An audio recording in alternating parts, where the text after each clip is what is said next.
Tetapi raja yang seperti apa? Kita yang hidup di negara demokrasi mungkin tidak terlalu merasakan dampak atau kehadiran seorang raja. Ada raja yang sangat otoriter, apa yang ia mau semuanya harus diikuti. Maka ketika rakyatnya mengikuti kehendak sang raja bukan karena cinta, tetapi karena takut hukuman. Karena kalau tidak mengikuti bisa ada konsekuensinya. Kita melihat Kristus sebagai sang raja. Raja yang bagaimana? Raja yang seperti seorang gembala. Ini sesuatu yang jauh Bapak Ibu jemaat sekalian. Posisi raja dengan posisi gembala. Seorang yang sangat berkuasa, yang sangat kaya, yang semua sangat ada di dia lah. Disandingkan dengan seorang gembala. Pakaiannya sederhana, tugasnya mengembalakan, kepemimpinannya sangat berbeda dengan seorang raja. Tetapi kita mau melihat, kita mau merefleksikan kembali bagaimana Kristus sang raja adalah raja yang mengembalakan kawanan dombanya. Kita melihat ada beberapa pesan-pesan di dalam pembacaan Injil kita. Kedatangan anak manusia, pesan yang pertama. Yang kedua berbicara tentang kawanan domba dan juga kambing. Lalu kita juga berbicara tentang posisi Bapak Ibu jemaat sekalian, di sebelah kanan, di sebelah kiri. Ini adalah beberapa pesan yang menggambarkan bagaimana kedatangan anak manusia yang kedua di dalam kehidupan kita. Kita mau melihat yang pertama, pesan yang pertama, anak manusia. Kita baca bersama Matius 25 ayat 321. Apabila anak manusia datang dalam kemuliaannya dan semua malaikat bersama-sama dengan dia, maka ia akan bersemayam di atas tahta kemuliaannya. Ini adalah gambaran bagaimana kedatangan anak manusia, Kristus Yesus yang kedua. Sangat berbeda dengan kedatangan yang pertama, yang setiap tahun kita ingat. Bagaimana kedatangan Kristus yang pertama di tempat yang sangat sederhana, bagaimana kedatangan Kristus yang pertama dengan sebuah keterbatasan yang sangat berbeda dengan apa yang digambarkan akan kedatangan Kristus yang kedua. Seorang bayi mungil yang membutuhkan dekapan ayah dan bundanya untuk menghangatkan tubuhnya. Seorang bayi mungil yang mendapat sebuah ancaman dari seorang raja yang terancam kedudukannya oleh karena kehadiran anak manusia di tengah kesederhanaannya. Bahkan Kristus bersama dengan keluarganya oleh ancaman Herodes, mereka harus pergi Bapak Ibu jemaat sekalian, harus menjadi pengungsi di Mesir. Betapa rapuhnya, betapa sangat terbatasnya kehadiran Kristus yang pertama di dunia ini. Dan kita tahu kisah selanjutnya adalah sejarah yang tertulis indah dalam karya keselamatan yang Allah anugerahkan kepada manusia. Situasi yang sangat berbeda dengan kedatangan Kristus yang kedua. Ini yang kita juga mau ingat Bapak Ibu jemaat sekalian. Jadi momen Natal bukan hanya kita mengingat ada kandang, ya, lalu ada bayi, ya. Tentu bukan bayi beneran ya Bapak Ibu jemaat sekalian ya. Lalu ada orang majus, lalu ada gembala, kesederhanaan. Iya, kita mengingat momen Natal adalah momen sebuah keharuan di tengah kehidupan kita. Momen ketika kita merayakan Natal dengan menyanyikan Malam Kudus, dengan suasana yang temaram, dengan sebuah lilin di tangan kita. Iya, kita mengingat Kristus yang hadir di dunia dengan keterbatasannya. Tetapi Natal juga merupakan momen kita untuk mengingat kembali akan kedatangan Kristus yang kedua pada nantinya. Mengingat kembali bagaimana Kristus yang datang di dalam kemuliaannya. Para malaikat mengiringi kedatangannya. Ia duduk di tahta kemuliaannya. Penggambaran ini mempunyai arti bahwa Kristus adalah Raja alam semesta. Sangat berbeda kedatangan Kristus yang kedua dengan kedatangan Kristus yang pertama. Yang pertama sangat penuh dengan keterbatasan, bahkan saking terbatasnya, Kristus bersama dengan kedua orang tuanya harus mengungsi untuk menyelamatkan diri. Akan tetapi ketika kedatangan yang kedua, diperlihatkan bagaimana anak manusia datang sebagai seorang raja semesta. Tidak terbayang gambaran kedatangan Kristus yang kedua, Bapak Ibu jemaat sekalian, dengan kemuliaan yang sungguh luar biasa di dalam kehidupan ini. Oleh karena itu kita pernah berbicara tentang teologi pengangkatan gitu ya, bagaimana digambarkan manusia yang selamat malah pergi meninggalkan dunia ini, diangkat gitu ya. Kita pernah membahasnya di PA, tetapi dari gambaran ini kita lihat bagaimana mereka yang ada di dunia inilah yang diselamatkan. Karena Kristus yang datang dalam dunia, ke dalam dunia ini dengan kemuliaannya adalah pribadi yang menyelamatkan. Apakah ketika Kristus datang, ia datang dengan begitu saja? Tidak, Bapak Ibu jemaat sekalian. Ada peran, ada tugas yang Kristus punyai ketika ia datang untuk kedua kalinya. Perannya sebagai seorang apa? Sebagai seorang hakim. Hakim yang seperti apa, Bapak Ibu jemaat sekalian? Tentu kalau sederhananya tugas hakim adalah memberikan keputusan gitu ya, menghakimi, memberikan sebuah penilaian dan lain sebagainya. Tugas Kristus saat ia datang kedua kalinya adalah memisahkan domba dengan kambing, domba dari kawanan kambing. Seumur-umur saya, seingat saya belum pernah sih makan daging domba gitu ya. Tapi kalau daging kambing ya cukup sering Bapak Ibu jemaat sekalian. Tetapi kita nggak ngomongin tentang Tuhan Yesus suka yang mana, domba atau kambing gitu ya Bapak Ibu jemaat sekalian. Kristus memberikan gambaran soal karakter. Karakter seperti domba atau karakter seperti kambing. Domba digambarkan sebagai pribadi yang hidup seturut dengan kehendak Allah.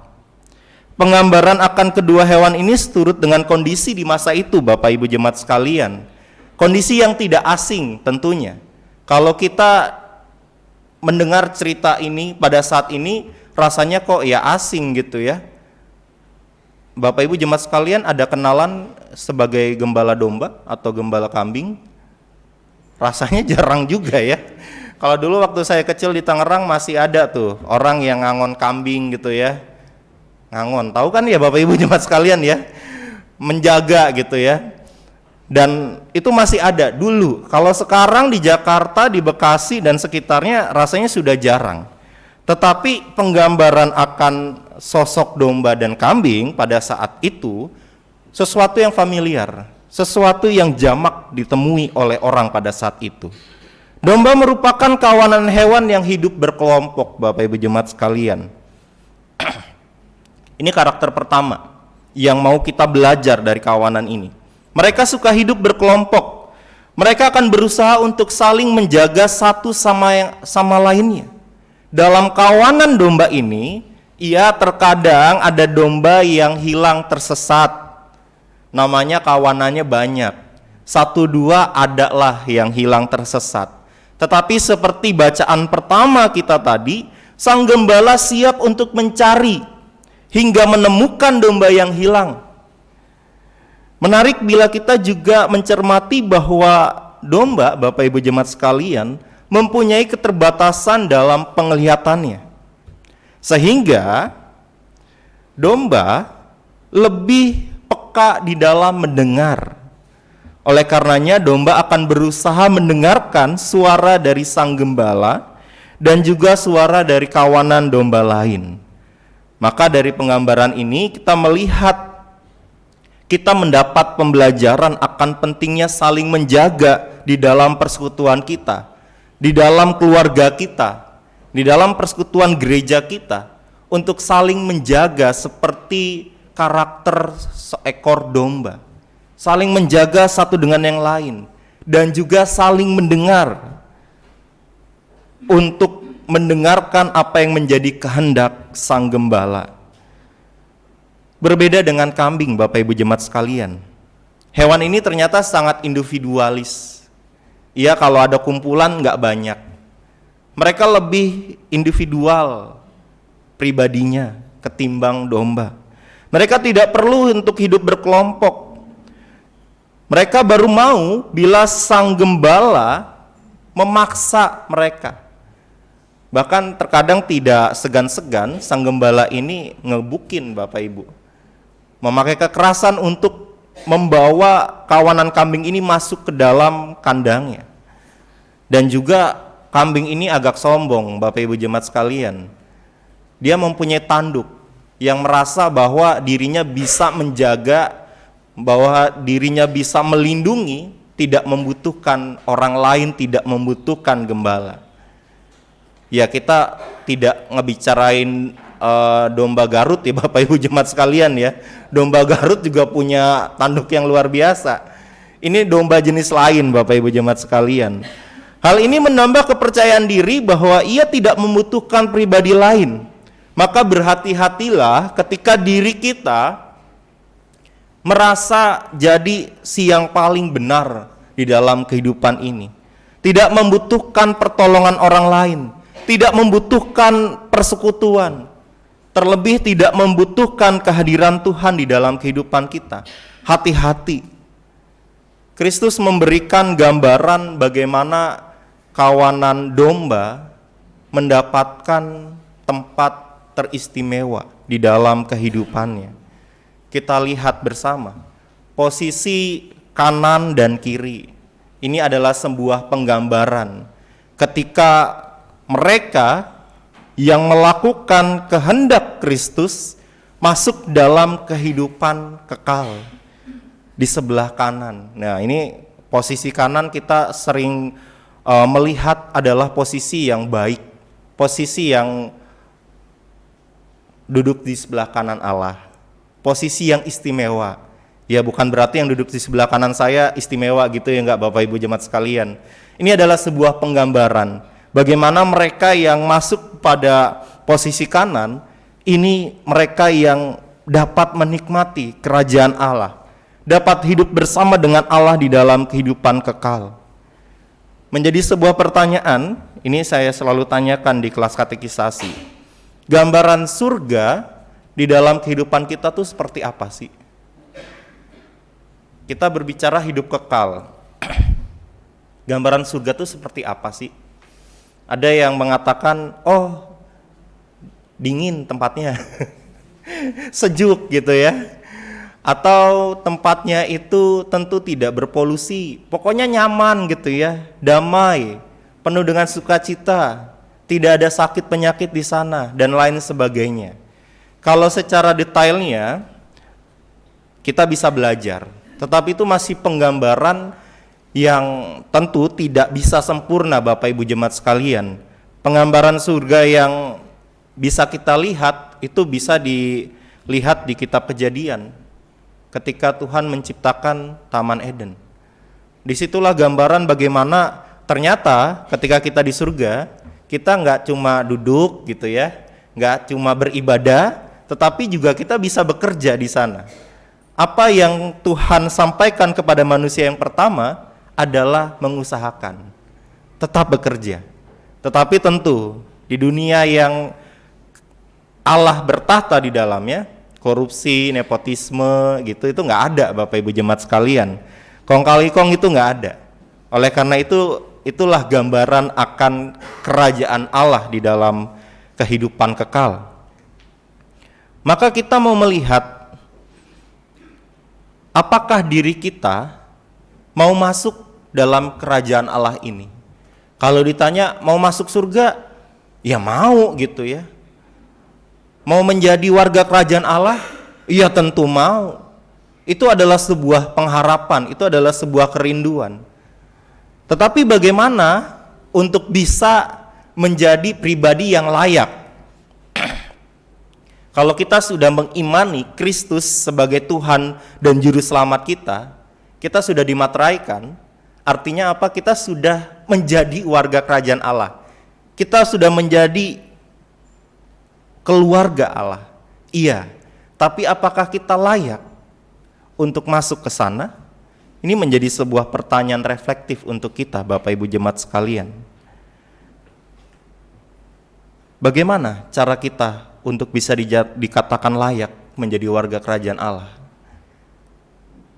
Kristus memberikan gambaran yang sangat jelas. Yang pertama adalah menjadi sahabat bagi dunia ini. Mereka yang peduli terhadap sesama, mereka yang penuh kasih, mereka yang tidak mementingkan kepentingan diri sendiri, mereka yang memberikan hidupnya bukan untuk dirinya, tetapi untuk Tuhan dan sesama. Inilah pribadi yang dikatakan layak untuk menjadi warga kerajaan Allah. Bukan pribadi yang semuanya berpusat pada dirinya. Bukan pribadi yang ketika ada masalah, masa bodoh. Bukan pribadi yang ketika ada sahabatnya, saudaranya, atau orang yang dikenalnya minta tolong, pura-pura nggak tahu. Bukan pribadi yang seperti itu. Tetapi pribadi yang penuh dengan cinta kasih. Pribadi yang mau peduli dengan sesama. Dan kepedulian ini begitu banyak contohnya. Kepedulian ini begitu banyak sifat dan juga bentuknya. Oleh karena itu, layakkanlah diri kita, latihlah diri kita untuk menjadi pribadi yang peduli satu dengan yang lain. Agar apa, Bapak Ibu jemaat sekalian? Di dalam kerajaan Allah, kalau diibaratkan dengan seseorang masuk dalam dunia kerja, kalau kerjaannya itu tukang masak, ditesnya ngapain Bapak Ibu jemaat sekalian? Masak. Terus kalau dia udah lulus, dia akan tetap masak nggak? Tetap masak.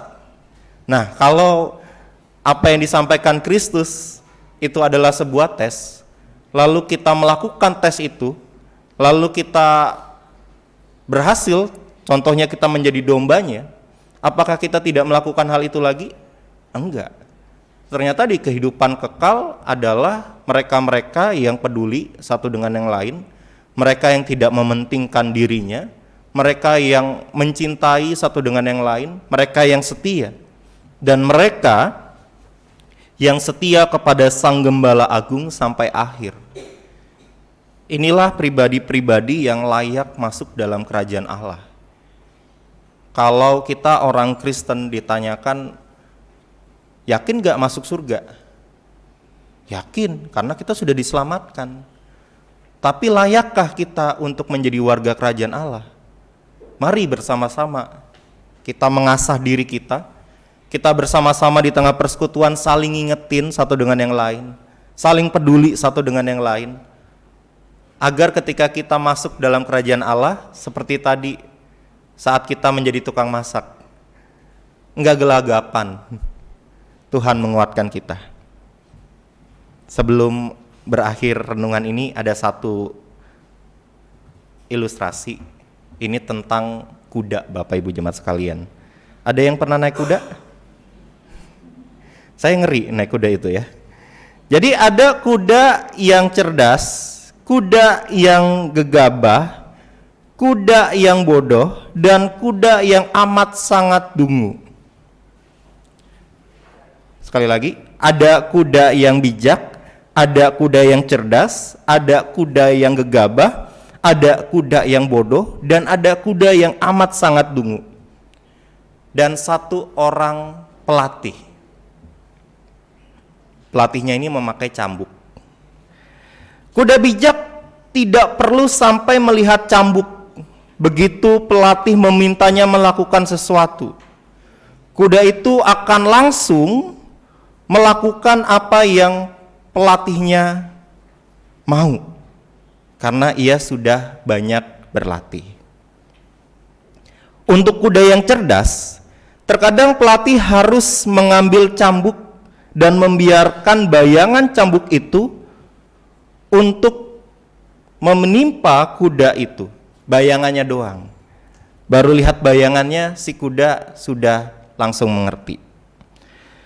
Kuda berikutnya, karena gegabah, ia harus disentuh dengan pecut, dengan pecutan ringan, tapi hanya sedikit duka. Dan sudah cukup bagi kuda itu untuk mematuhi apa yang pelatihnya pinta. Kuda berikutnya, yaitu kuda dungu, pelatihnya ini harus memecutnya sekali, cukup keras, agar dirinya dapat mengerti, agar si kuda ini dapat mengerti apa maunya si pelatih. Kuda yang sangat bodoh adalah kuda yang terus dipecut berulang-ulang kali sampai kesakitan dan ia baru mengerti maunya pelatih. Bapak Ibu jemaat sekalian, kita bersyukur Tuhan kita bukan seperti pelatih ini yang sering mecutin kita sampai kita kesakitan. Tetapi acap kali kitanya nih yang seperti kuda ini.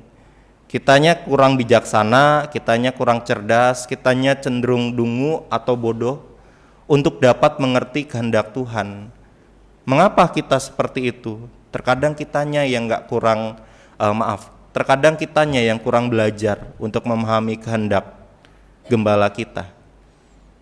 Dan kiranya kita dapat terus melatih diri kita untuk memahami kehendak Sang Gembala, agar tidak perlu harus ditarik-tarik dengan tongkatnya, agar tidak perlu harus diteriak-teriakin, kita sudah paham. Dan paham ini perlu kedekatan hati dengan Sang Gembala. Bersyukurlah gembala kita, gembala yang baik. Amin.